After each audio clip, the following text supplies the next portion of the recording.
public office holders. Thank you. News just broke today that you have a special team looking into why the FBI opened an investigation into Russian interference in the 2016 elections.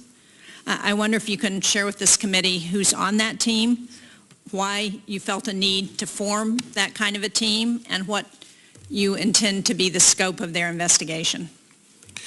Yeah, as I said in my confirmation hearing, I am going to be reviewing both the genesis and the conduct of intelligence activities directed at the Trump campaign during 2016. A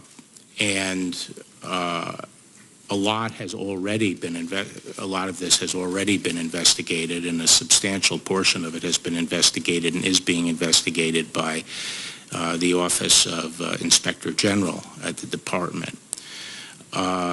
But one of the things I want to do is pull together all the information from the various investigations that have gone on, including on the Hill and in the Department, and see if there are any remaining questions to be addressed. And can you share with us why you feel a need to do that? Well, for the same reason we're worried about foreign influence in elections. We want to make sure that during an election, I think spying on a political campaign is a big deal. It's a big deal.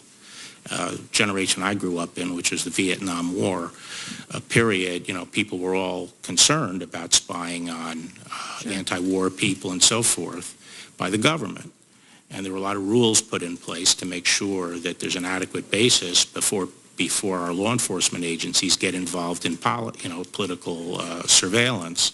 I'm not suggesting that those rules were violated, but I think it's important to look at that. And I'm not talking about the FBI necessarily, but intelligence agencies more broadly. So you're not suggesting, though, that spying occurred?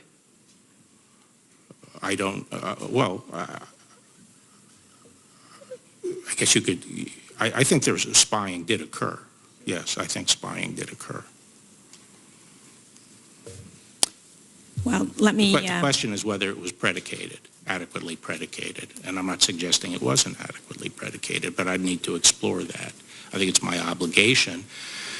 Congress is usually very concerned about intelligence agencies and law enforcement agencies staying in their proper lane, and I want to make sure that happened. We have a lot of rules about that. And I want to say that I've said I'm reviewing this. I haven't set up a team yet, but I have in mind having some colleagues help me pull all this information together and let me know whether there's some areas that should be looked at. And I also want to make clear this is not launching an investigation of the FBI.